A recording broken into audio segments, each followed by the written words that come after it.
자, 광복절 사면복권 대통령 특사가 있었습니다. 네. 김경수를 포함해서 50여 명의 이명박 정부, 박근혜 정부에서 일했던 고위공직자들과 정치인들이 사면 복권됐습니다. 어떻게 평가하세요?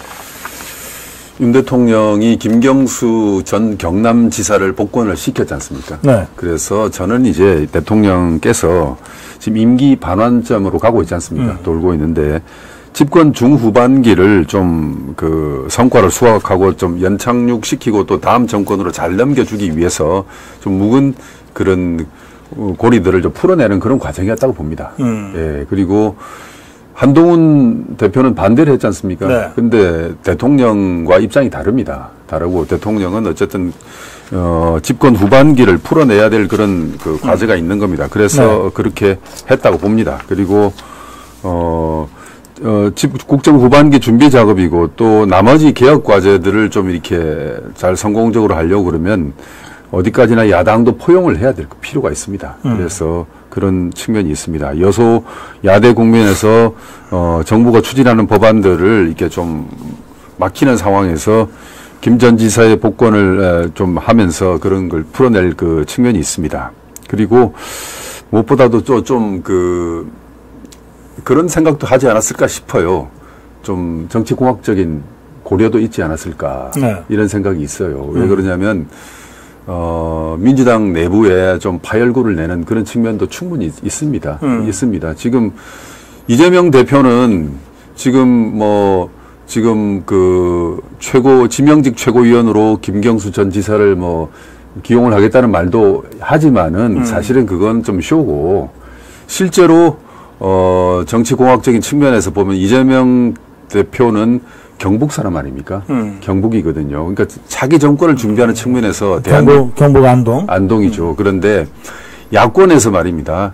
후보를 그래도 내부적으로 준비를 할 거 아닙니까? 대선 후보를 준비를 하는데 김경수는 후보에 들어가는 사람입니다. 왜 그러냐면 대한민국 우리 호남 즉 광주, 전남 그리고 전북 호남 분들은 아주 전략적으로 후보를 선택하지 않습니까?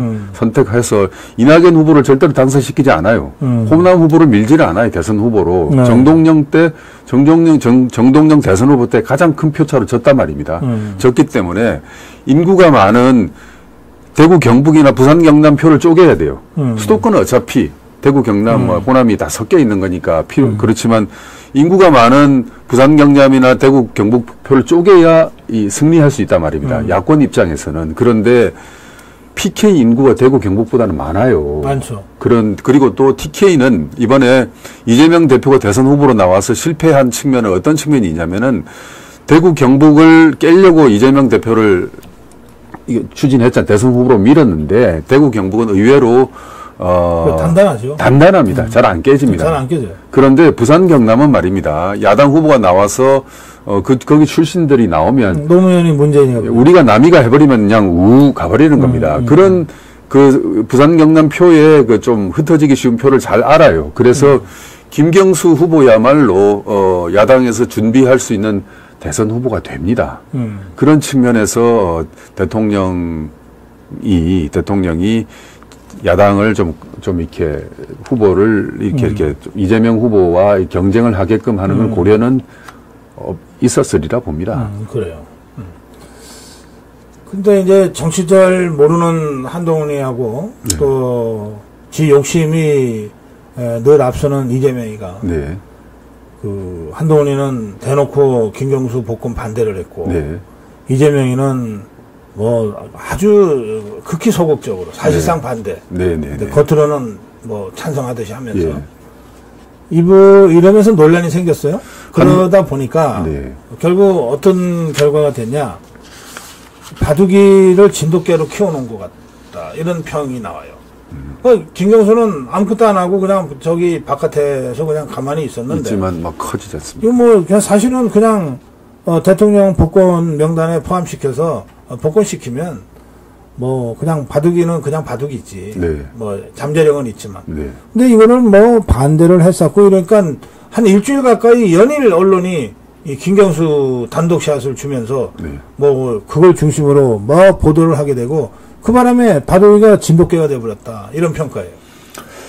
한동훈 대표가 많이 키웠죠. 한동훈 대표로서는 뭐 처음에 그 사면할 때 그때는 뭐 복권 찬성을 했지 않습니까? 본인이 법무장관으로서 밀었는데 지금 와서 보니까 이제 본인이 대선 후보에서 이재명 후보를 상대하기가 훨씬 편하거든요. 네. 쉬운 스파링 파트너라 말입니다. 왜냐하면 그 사법 처리에 리스크가 있기 때문에. 네. 그런데 김경수는 힘들어요. 이미지가 너무 겹쳐요. 어허. 나이도 겹치고 또 뭐 대학도 겹치고 여러 가지로 겹쳐요. 그 이재명과는 전혀 다르지만은 그 겹치는 그런 상대로서 불편한 거예요. 불편하고 훨씬 버거운 상대인 거예요. 그러니까 네. 반대를 할 수가 있습니다. 그런데 뭐 아니 반대할 수 있죠. 지금 네. 우리 최영재 국장 분석하신 대로 네. 할 수 있는데 이게 대통령의 여러 권한 중에 네. 정말 고유 권한이잖아요. 그렇죠. 사면권은. 네. 이거를 반대를 하면서 상황이 좀 심각해졌어요.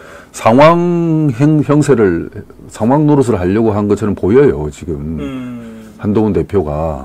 그러니까 결국은 그 지난번에 당대표가 되면서 대통령께서 참았잖아요. 그리고 네. 한동훈 대표를 등을 두드려 주면서 당정 관계를 잘 풀어 나가자고.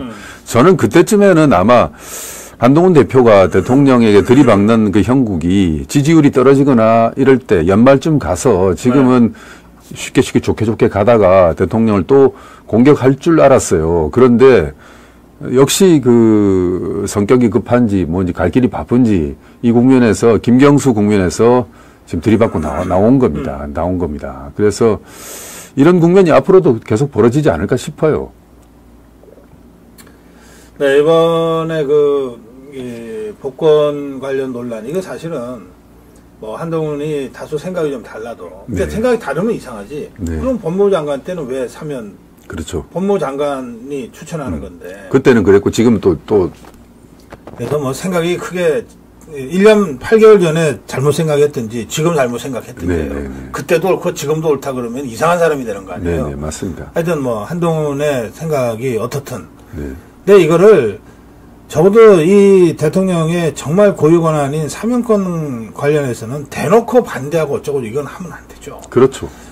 물밑에 조율하는 과정이 다 있잖아요. 예, 맞습니다. 이번에 당에서는 그러면 얘기 안 했겠어요? 맞습니다. 국민의힘 쪽에서는 이런 사람 사면이 필요하다는 얘기 안 했겠어요? 네. 그러면 동시에 이런 사람은 사면이 곤란합니다라고 하는 얘기도 할 수 있는 거거든. 그렇습니다.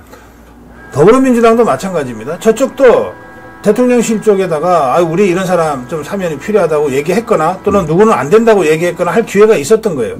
왜냐하면 사면이라는 절차가 대통령의 고유 권한이긴 하지만 특히 정치인들의 경우에는 여야 정치권의 의견을 수렴하는 절차를 밟거든요. 네.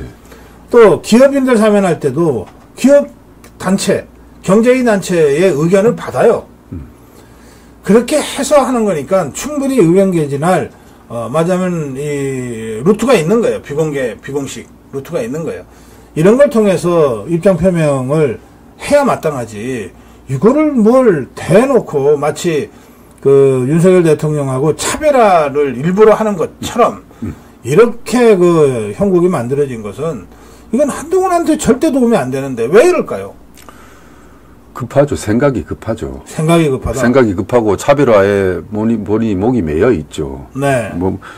그리고 또 한동훈 대표가 저도 좀 워치를 해보면, 지켜보면 그 본인이 들이대는 원칙이 있지 않습니까? 원칙과 정의 이런 게 좀 선택적으로 적용을 하더라고요.